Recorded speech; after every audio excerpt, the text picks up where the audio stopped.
야곱이 인생 최대의 위기를 맞이하고 그 위기 가운데에서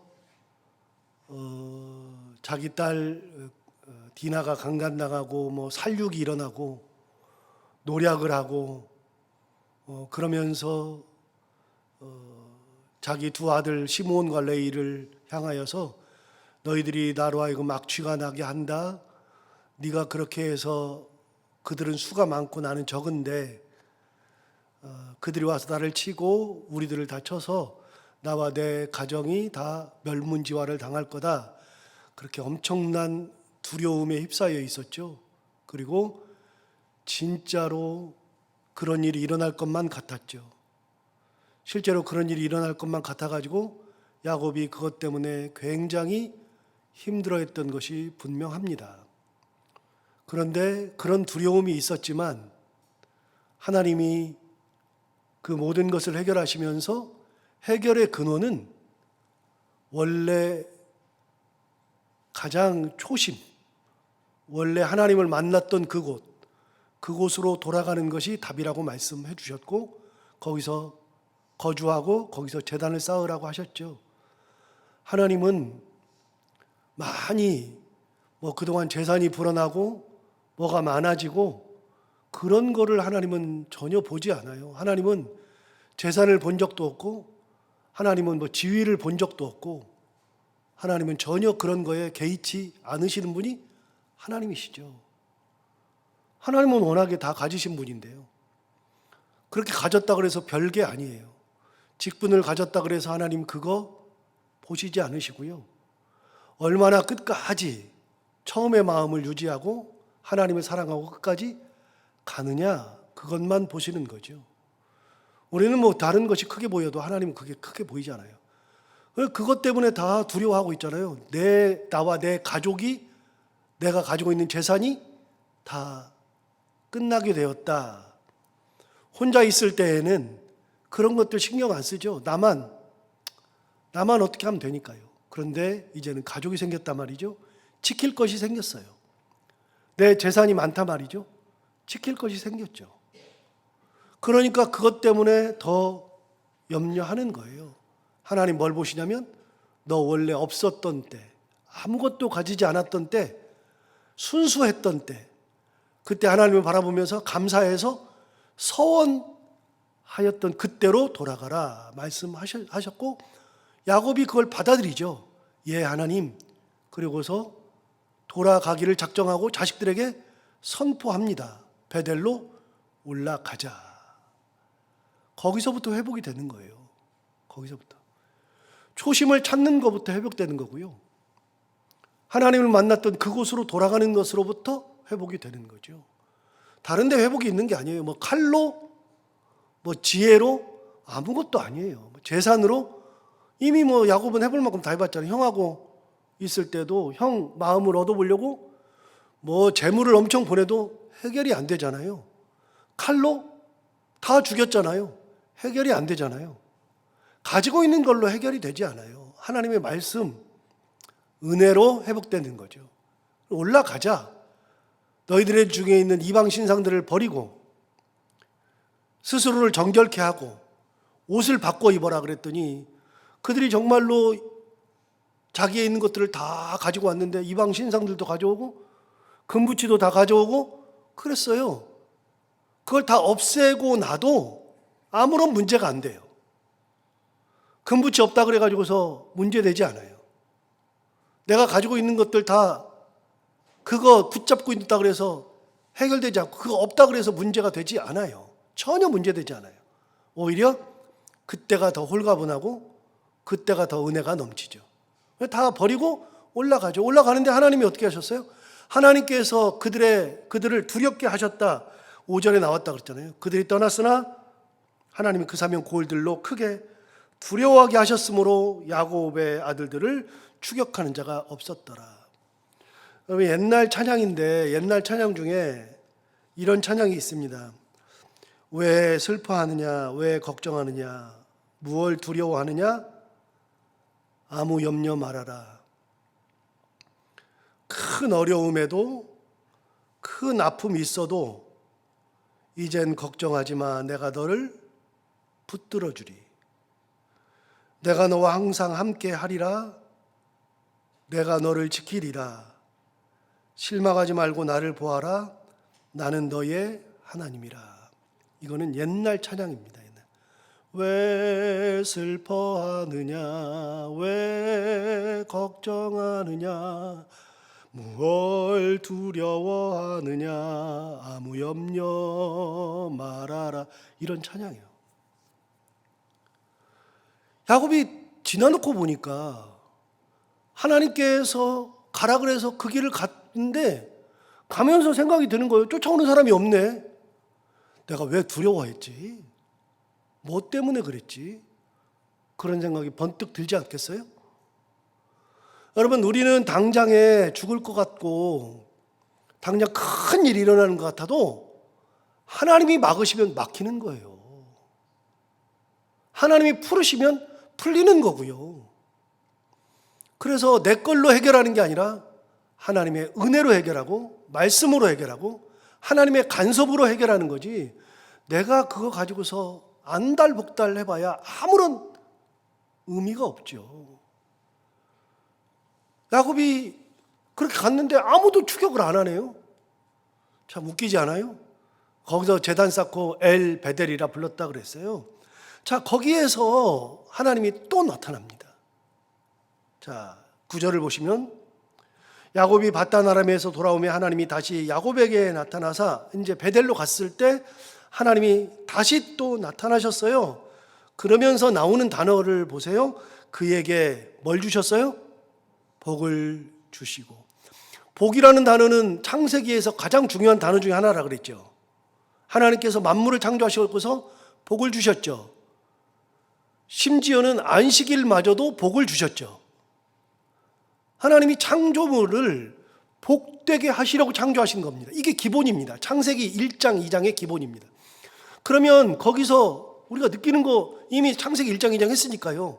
여러분, 하나님께서 우리를 창조하실 때에는 우리를 저주하고 우리가 잘못되기 위해서 만들려고 창조하신 게 아니에요. 우리를 골탕 먹이려고 창조하신 게 아니에요. 내 자식을 골탕 먹일 수 있는 사람이 어디가 있어요? 자식 골탕 먹이는 부모가 어디가 있어요? 그런 거 없죠. 내 자식은 다 잘 됐으면 좋겠잖아요. 다 복받기를 원하잖아요. 하나님께서 창세기 1장, 2장에서 천지만물을 창조하시고 중간중간에 계속해서 복을 주신다라는 말이 계속 나오는 거는 천지만물을 창조하셨을 때 하나님의 창조 섭리는 창조물이, 피조물들이 다 복받는 길을 원하는 거예요. 근데 오늘 또 나오잖아요. 오늘 9절 다시 보시면 야곱이 밧단 아람에서 돌아오매 하나님이 다시 야곱에게 나타나사 그에게 복을 주셨다. 11절 보세요. 11절. 하나님이 그에게 이르시되 나는 전능한 하나님이라 뭐하고 뭐하라고요? 생육하고 번성하라. 어디 나와요 이게? 창세기 1장 2장에 계속 나오는 거잖아요. 하나님이 창조물을 만들어 놓고서는 주셨던 말씀 중에 가장 특징적인 말씀이 복을 주셨다, 생육하고 번성하라. 요게 하나님이 창세기 1, 2장에서 계속 하신 말씀이에요. 야곱이 하나님의 은혜 가운데 다시 복받은 인생이 되고 그리고 생육하고 번성하도록 하나님께서 해주시는 거죠. 지금이 어느 때입니까? 지금 이때는 야곱이 큰 어려움이 있어가지고 그것 때문에 중내 산에 우리 집안이 뭐 끈짝나네 안 나네 그러고 있었을 때 하나님께서 베델로 올라가라 그랬잖아요. 정결하게 하라 그랬잖아요. 옷을 갈아입으라 그랬잖아요. 화려한 옷 벗고 수수하게 그냥 그런 거에 남들 의식하지 말고 그냥 그렇게 입고 살으라 그랬잖아요. 정결하게 하라 그랬잖아요. 있는 것들 다 꺼내라 그랬잖아요. 그러니까 하나님께서 지금 야곱과 그의 가족들에게 주신 거는요, 너희들이 막 이런 걸 막 붙이고 있고 많이 가지고 있고 그게 아니라 원래 상태로 베델로 돌아가서 그 하나님을 기억하고 제단을 쌓으면 하나님이 그런 초심 단계에서 다시 복 주시고 다시 생육과 번성을 주신다는 거예요. 지금이 그때예요. 지금이 뭐 재산이 엄청 많았을 때 하나님이 나타나지 않았거든요. 뭐 대단할 때 나타나지 않았거든요. 하나님은 그런 때 나타나시는 분이 아니에요. 제가 보는 하나님은 그런 때 나타나지 않아요. 또 하나님이 언제 안 나타나냐면요, 내가 뭔가를 막 해결하려고 할 때는 하나님이 절대 안 나타나요. 인간의 힘이 막 들어가 있을 때는요, 하나님이 안 나타나요. 인간의 힘이 다 빠졌을 때, 우리가 아무것도 못한다 그럴 때, 저는 하나님밖에 없어요 라고 이야기할 때, 성경을 보면 어느 때든지 그때 나타나요. 그때. 여러분, 사울을 쓰실 때에는, 사울 왕을 쓰실 때에는 사울이 가장 겸손할 때 쓰셨어요. 뭐가 있었어요? 왕도 안 됐고요. 사울을 왕으로 삼으려고 할 때 사울은 숨었다고요. 나 같은 사람이, 우리 같은 가문이, 이런 베냐민 지파가 어떻게 왕이 됩니까 하면서 숨었다고요. 사울을 찾아다녔다고요, 왕 세울 때. 그런데 사울이 왕이 되고서 교만해졌을 때 하나님이 버리시죠. 나중에 하나님이 버리신 다음에 사무엘이 사울에게 뭐라 그래요? 기억 못합니까? 당신을 왕으로 세울 때는 당신이 가장 겸손할 때 왕으로 세우셨습니다. 여러분, 하나님이 언제 나타나시냐면요, 뭔가 많이 있고 부족함이 없고 뭐 대단하고 이럴 때는 하나님 안 나타나셔요. 또 한 가지, 하나님이 안 나타나실 때는 인간이 힘을 반짝 세우고 내가 뭔가를 할 수 있고 하고 이럴 때는 안 나타나셔요. 힘이 다 빠졌을 때, 아무것도 없을 때, 하나님만 바라볼 때, 그때 하나님 나타나신다고요. 자, 여기서 아브라함 얘기 잠시 한번 해볼까요? 여러분, 아브라함이 몇 번을 이렇게 같이 생각해보면 여러분도 이제 머릿속에 이제 어느 정도 들어와 있겠지만, 가나안 땅이 이렇게 있어요. 가나안 땅은요, 이렇게 있고 위에는 메소포타미아 문명이 이렇게 있어요. 거기는 고대 4대 문명 중에 가장 큰 문명이 메소포타미아 문명이잖아요. 이 가나안 땅을 밑으로 해서 여기는 나일강이 있는 이집트가 있어요. 이집트에 나일 문명이 있어요. 가나안 땅은요, 먹고 살기가 너무나도 척박한데요. 근데 아브라함은요, 어디서 태어나냐면 갈대아 우르에서 태어났다고요. 갈대아 우르는 메소포타미아 문명의 맨 밑에 하류, 거기 아라비아만 빠져나가는 거기에 우르가 있어요. 그 밑에서 태어났어요. 자라기를 거기서 태어나고 아버지가 가나안 땅으로 가려고 하다가 하란까지 갔어요. 하란은 메소포타미아 문명의 티그리스 유프라테스 강 중에 유프라테스 강 상류, 거기에 하란이 있어요. 거길 가보면 얼마나 비옥한지 몰라요. 먹고 사는데 아무런 지장이 없어요. 그런데 하나님은 먹고 사는데 지장이 없는데 아브라함을 불러가지고 어디로 끌고 내려왔어요? 가나안으로 끌고 내려왔어요. 가나안이 어떤 곳이에요? 먹고 살 거 없는 데예요. 거기는 너무 살기가 척박한데요. 그런데 하나님은 그런 데에서 불러서 가장 척박한 데다가 아브라함을 처박아 놨다고요. 뭘 먹고 살아요? 그러니까 기근 나니까 당장 먹고 갈 수가 없다고 이집트로 내려갔잖아요. 2개 문명을 다 경험한 사람이 아브라함이라고 그랬잖아요. 이집트로 내려갔는데 거기 가니까 얼마나 먹을 게 많아요. 그런데 하나님께서 거기서 다시 불러다가 가나안으로 다시 처박아 놨어요. 뭐 하라고요? 먹고 살 거 없어도 된다고요. 풍족하지 않아도 된다고요. 대신 뭐 하라고요? 나만 쳐다보고 살으라고요. 하나님은 그러신 분이에요. 이스라엘 백성들을 출애굽시켜가지고 가나안 땅에다가 딱 집어넣어 놨어요. 500년 지나서 가나안 땅에다 딱 집어넣어 놨죠. 집어넣었는데 그 가나안 땅, 척박한 땅인 걸 우리 뻔히 아는데 하나님 뭐라고 하시냐면 그 땅을 젖과 꿀이 흐르는 땅이래요. 뭐가 흘러요, 흐르기는. 가보세요. 하나도 안 흘러요. 요즘에야 뭐 물을 끌어다가, 요단강 물을 끌어다가 키부츠도 만들고 뭐 그러니까 농장 만들어가지고 뭐 푸릇푸릇한 것도 있지만 군데군데 있지만, 그래서 이스라엘 농업이 세계 최고 아닙니까? 그런 농법이 발달해가지고 우리나라가 이스라엘 농법 갖다 쓴 게 굉장히 많아요. 지금 거기는 물을 조금 가지고서 많은 식물을 키워내야 되니까, 우리는 물을 막 이렇게 쿨쿨쿨 주고 막 물이 많으니까 막 논에다 물 대고 그러지만 그런 게 안 되니까 거기서는 스프링클러를 만든 게 이스라엘 아닙니까? 픽픽 돌면서. 그리고 밭에다가 이렇게 호수 쭉 연결해가지고 구멍 뽕뽕뽕 뚫어가지고 물 조금씩 나와가지고 그게 밭을 적시는 거. 최소의 물로 최고의 작물을 만들어내는 게 이스라엘이잖아요. 지금 척박하니까 그런 걸 만들어내죠.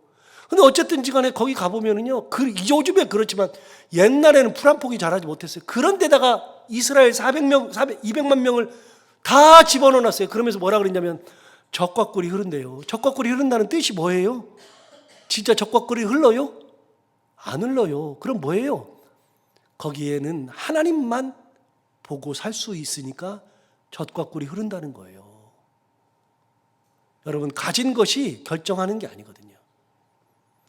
하나님이 지금 불렀어요. 너에게 복을 내린다. 생육하고 번성하라. 이때가 언제예요? 가장 큰 어려움을 겪었을 때, 중내산해할 때, 내 가정 끝난다고 했을 때, 그래서 자기 금붙이 다 버리고 옷도 다 바꿔 입고 그야말로 최소를 가지고 올라왔을 때 하나님 만나주신 거예요. 이게. 그래서 우리는요, 많건 적건, 높건 낮건, 있건 없건, 뭐 배우건 못 배웠건 아무런 상관이 없어요. 하나님 앞에 섰을 때는 뭐 하나님이 학력을 보셔요, 키를 보셔요, 미모를 보셔요. 뭐 그게 그거지. 죽을 때 되면 다 똑같지. 아무것도 없어요. 그런데 하나님 뭘 보시냐면 있건 없건 뭐 많건 적건 아무 상관없어요. 누구든지 하나님을 붙들고 있는 그런 존재를 원하시는 거예요. 그런 사람에게 복 주시고 생육하고 번성하게 하시는 거죠. 자, 10절을 보시면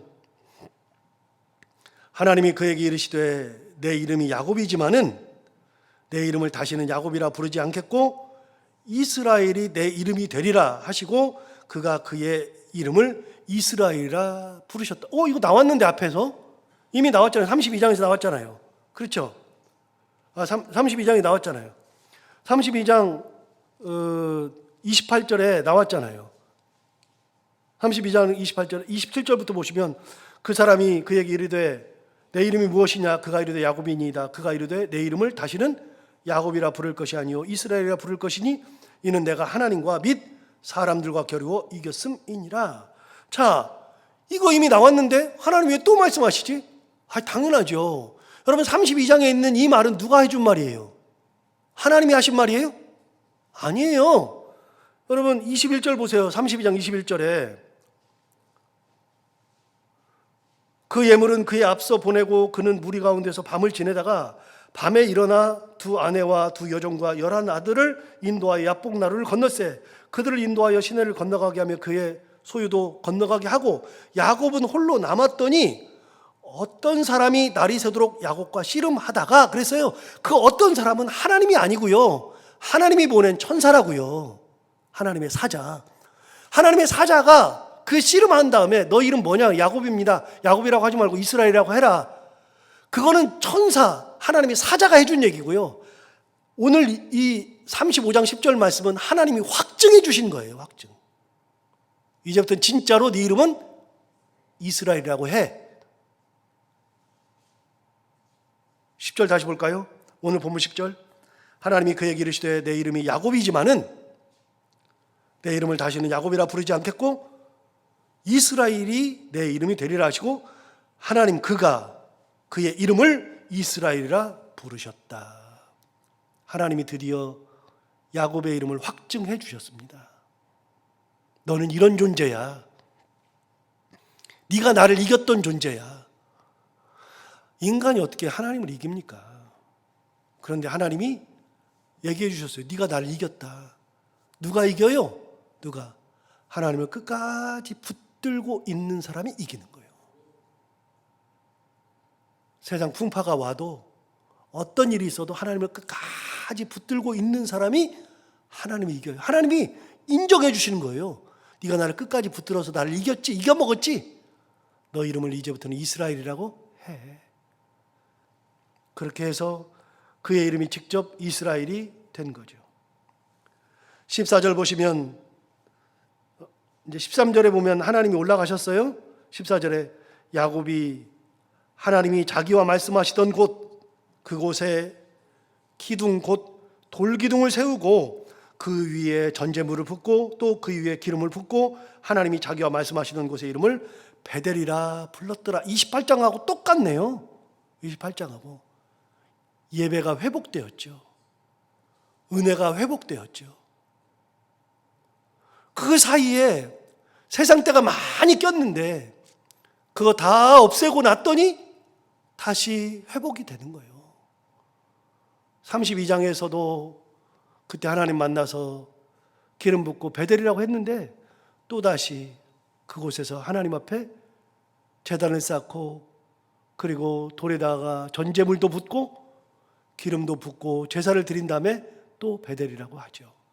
그래서 베델이라고 부르는 것이 성경에 2번 나옵니다. 28장 그리고 35장 2번 나오죠.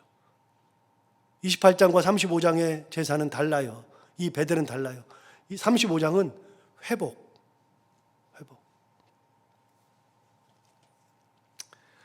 자, 라헬이 죽는 얘기가 16절부터 나오는데요. 간단히 볼까요?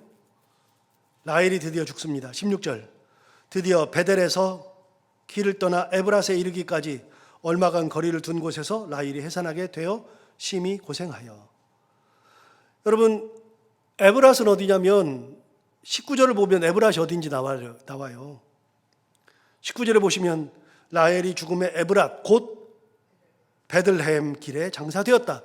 에브랏은 베들레헴입니다. 자, 그러면 저를 잠시 볼까요? 예루살렘이 여기 있습니다. 예루살렘이 여기 있고 베델은 베들레헴은 예루살렘에서 조금만 이렇게 아래로 내려가면 여기가 베들레헴입니다. 베들레헴까지는요 차로 5분도 채 안 걸리지도 모르고 5분이나 길면 10분. 다윗의 고향이 베들레헴이잖아요. 다윗의 고향이 베들레헴인데 예루살렘을 다윗이 수도로 삼았잖아요. 베들레헴에서 예루살렘까지는요 진짜 차로 5분밖에 안 걸려요. 걸어서 한 1시간 정도나 갈까요? 1시간도 채 안 가요. 아주 가까워요, 베들레헴이. 그러니까 다윗은 어렸을 때 양을 치면서 제가 이제 상상하기로는 그런 얘기는 없지만 상상하기로는 실제로 가보니까요 굉장히 가까워요. 그래서 다윗이 어렸을 때 양을 칠 때 예루살렘은 얼마든지 갔겠다, 많이 봤었겠다 이런 생각은 듭니다. 가까운 데다가 이제 수도를 정하잖아요. 베들레헴이 이만큼 있고요.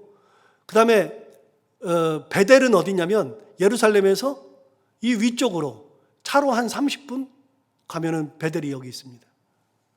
가깝습니다, 아주. 베델은 참고로 벳엘은 우리가 잘 알다시피 벳 플러스 엘이잖아요. 벳은 집이란 뜻이고 엘은 하나님이니까 하나님의 집이죠. 베들레헴은요 우리가 흔히 그냥 생각하기는 베들레헴 그렇게 하지만 히브리어로 보면요 베들이라고 하는 것은 벳레헴입니다. 벳레헴. 벳이 뭐라 그랬죠? 네? 집이란 뜻이죠. 벳. 엘은 하나님이고 벳엘은 하나님의 집이고요.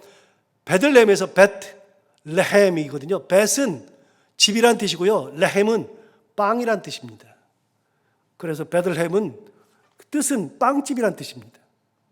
참고로 말씀드린 거고요. 베들레헴은 베델에서 얼마 떨어져 있지 않습니다. 걸어서 길어봐야 하루 한 대여섯 시간 걸으면 가는 곳이 베들레헴이죠. 그래서 베델에서 베들레헴 가다가 라헬이 길거리에서 죽는 겁니다. 라헬이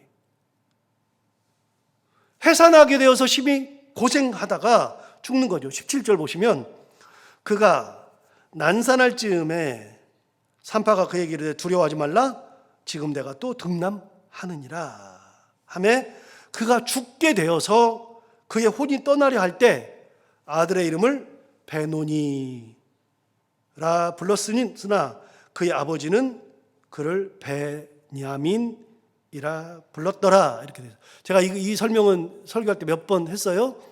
베노니의 뜻은 3번 거기 보면 맨 밑으로 내려가서 보시면 슬픔의 아들이라고 되어 있고요. 베냐민 그거는 밑에 내려가서 보시면 4번 보시면 오른손의 아들이라고 되어 있죠. 다시요. 저 잠시 보시면 여기 성경에는 베노니라고 되어 있는데 그게 아니라 그랬죠. 원래 히브리어는 벤하고 오니, 베냐민은 벤야민이라 그랬죠. 그래서 우리도 성경을 번역할 때 벤야민, 벤온이라고 번역했으면 어땠을까라는 생각이 드는데 벤이라고 하는 것은 아들이라는 뜻이에요. 아들. 온이 그거는 슬픔이라는 뜻이고요. 벤 아들이고요. 야민이라고 하는 것은 오른손을 야민이라 그래요. 그래서 벤오니, 벤야민. 그러면 벤온이라고 왜 지었느냐? 라헬이 죽으면서 보니까 이 아들 베냐민이 내가 죽는 게 너무 슬프고 이 아이가 평생 엄마 없이 살 거 생각하니까 너무 슬퍼요. 그래서 그 아들의 이름을 벤오니, 너는 슬픔의 아들이다 라고 지었어요. 그걸 듣고 있던 야곱이 옆에서 보고 있다가 얘가 왜 슬픔의 아들이야? 내가 얘를 오른손의 아들로 키울 거야.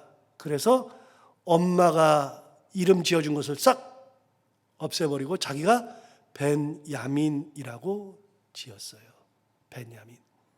그래서 그가 벤야민, 오른손의 아들로 자라죠. 훗날 베냐민에게서 사울 왕이 나오죠. 사울 왕이 나온 지파가 베냐민 지파고, 베냐민 지파는 12지파 중에서 가장 작아요. 숫자도 가장 작고 나중에 땅덩어리 받을 때도 가장 조금 받고, 유다가 이렇게 크면 베냐민이 요만큼밖에 안 돼요. 그게 유다 지파 안에 이렇게 있어요. 이렇게 조그맣게 있어요. 그래서 아주 작은 지파. 그러나 벤야민으로 키우겠다 그래서 베냐민이 되었죠. 그래서 라헬이 길거리에서 죽어요. 자, 19절 다시 보시면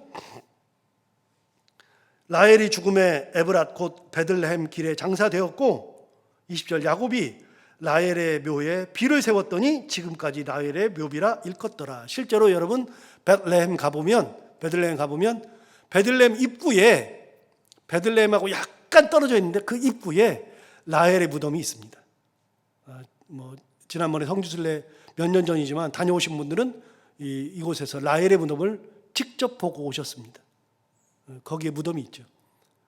그러고 보면 설교 준비하다 또 그런 생각이 들어요. 그러고 보면 라헬이 언니하고 그렇게 싸웠는데, 언니하고 싸우면서 막 네 남편 내 남편하고 뭐 합한 채 없겠다 그러고, 나 아들 낳게 해달라고 남편한테 막 대들고 그랬더니 남편 야곱이 내가 아들 낳게 해주는 사람이냐, 하나님이 안 주시는 걸 내가 어떡하냐 뭐 그러기도 하고, 뭐 이 라헬이 또 아버지 드라빔을 훔쳐가지고서 막 오다가 걸렸는데 자기 장막에 아버지를 맞이할 수 없으니까 자기가 앉은 안장, 천막 안에 안장을 일부러 갖다 놓고 그 안장 밑에다가 놓고 그 위에 앉아가지고 아버지 나 지금 생리 중이어서 못 일어나요 그러면서 아버지 거짓말 시키고, 뭐 이게 라헬인데 가만히 생각해 보면, 그리고 아들 낳겠다 그래서 겨우 요셉 낳았는데 두 번째 아들, 그렇게 좋은 아들 두 번째 낳다가 죽어버리는데, 가만히 생각해 보면 인생이 뭘 그렇게 안달복달할까. 이 나이 들어서 보니까 별로 그렇게 안달복달할 것도 없는데 그렇게 그냥 갖겠다 그러고 내 거라 그러고 나는 왜 없냐 그러고 그렇게 하면서 살았는데, 마지막 인생에서는 길거리에서 그냥 아들 낳다가 죽어버렸죠. 참 안타깝죠. 그렇게 보면 인생은 언젠가는 다 흘러가는데 하나님의 은혜를 끝까지 붙들고 사는 것만큼 좋은 게 없겠다. 야곱에게 나타나셔서 하나님 말씀하시잖아요. 네 이름을 이스라엘이라고 하리라. 할 때가 언제라고요? 아무것도 없을 때, 다 버렸을 때, 하나님만 붙들 때, 그때 이스라엘이라고 했던 것처럼 우리도 끝까지 하나님만 꼭 붙들고 살아가는 그런 인생들이 다 되기를 바랍니다. 기도하겠습니다. 하나님 아버지, 오늘 야곱의 예배가 회복되고 은혜가 회복되는 장면을 보았습니다. 그렇게 생각해 보면 왜 그렇게 두려워했을까? 하나님만 바라보면 되는데, 하나님만 붙들고 있으면 되었는데, 하나님께서 무섭기만 하면 다 해결되는 건데 왜 그렇게 해결하려고 안달복달하고 왜 그렇게 힘들었을까라는 생각이 듭니다. 하나님 아버지, 우리가 신앙생활하면서 놓지 못해가지고서 안달복달하는 것이 얼마나 많은지, 그렇게 가져보겠다고 하는 것이 얼마나 많은지, 하나님 아버지, 우리가 말씀을 들으면서 정말 우리가 순수한 모습으로 돌아가고 또 돌아가서 옛날의 베델을 회복해서 회복의 은혜가 있게 하여 주옵시고, 내가 다 버렸을 때, 내가 다 포기했을 때, 그리고 하나님만 의지할 때 하나님이 나타나셔서 복을 주시고 생육하고 번성하라고 하셨던 것처럼, 하나님 아버지, 내 인생은 내가 책임지는 것이 아니라 하나님께서 책임지시는 인생을 살아갈 수 있는 믿음의 사람들이다 되게 하여 주옵소서. 라헬이 죽는 모습을 보면서 그렇게 많은 것을 가지려고 노력했고 이거저것 때문에 마음 쓰면서 살았던 것이 많았는데 길거리에서 죽는 것을 보면서 그 아들 낳으면서 죽는 걸 보면서 인생이 참 그런 거구나 또 한번 생각하게 되는데 하나님 아버지 어느 순간에라도 다른 것은 다 잃어버려도 끝까지 하나님을 붙들고 사는 것만큼은 우리 인생에서 놓지 아니하고 하나님과 동행하는 인생 살아가는 저희들이 다 되게 하여 주옵소서. 오늘도 이 말씀을 기억하며 하루를 은혜 가운데 사는 저희들 다 되게 하여 주옵시고 오늘도 기도하러 나온 사랑하는 모든 분들 마음을 다하여서 하나님 앞에 말씀 듣고 기도하러 나왔사오니 기도하는 가운데 함께하여 주셔서 응답받게 하시고 오늘도 하루를 살아갈 때 해야 되는 것들을 기쁨으로 잘 감당하고 만나는 분들과 함께 웃고 행복한 하루가 되게 하여 주옵소서. 예수님 이름으로 기도하옵나이다. 아멘.